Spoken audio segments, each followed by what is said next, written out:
Hello ma'am, good afternoon po. Passport.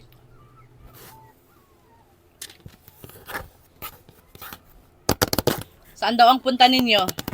Sa Hong Kong po. Hong Kong. Ano daw gagawin ninyo sa Hong Kong? Mamamasyal lang po. Pasyal, socializing. Lakwat sira. Wag na kayong babalik dito. Kay perwisyo lang ang ibibigay ninyo sa mga parents ninyo.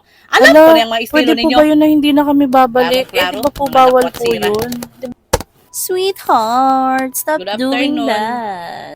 Good afternoon, ma'am. Passport. Sweetie, you're so touchy. Stop that.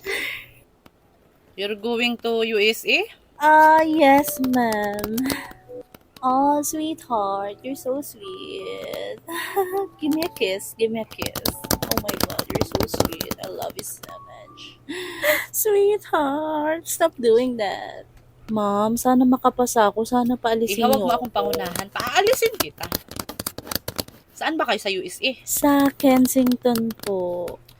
In fairness ha, gwapo yung Ay, apa mo. naku, talaga po. Salamat. Sana, ma'am, paalisin niyo ako. Paalisin kita o huwag kang mag-alala. Huwag kang babalik dito ha, hanggat hindi ka maanakan sa lalaki mo. Dapat magpaanak ka dyan bago ka uuwi dito. Ba?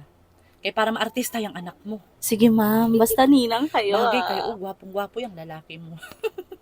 Magpabuntis ka dyan ha, huwag kang uuwi dito hanggat hindi kayo Makakaasa magkaanak. kayo, ma'am. Sige Basta na. ninang kayo. Mag-ingat kayo. Bakit naman daw hindi pumasok si Ay, Erlinda? narereklamo yung sikmura. Masakit daw. Sus, ang nangyari yan dyan kay Erlinda. Nausog lang yan. Eh kung sino-sino man ang babati sa kanya dito sa office, dapat magpalaway muna siya bago siya uuwi. Kaya lang yan siya sinisikmura. Hindi yan mga ano-anong ulcer UTI. Hi, ma'am. Good morning. May kausap tayo, maghintay. Sorry po, ma'am. Pasensya po.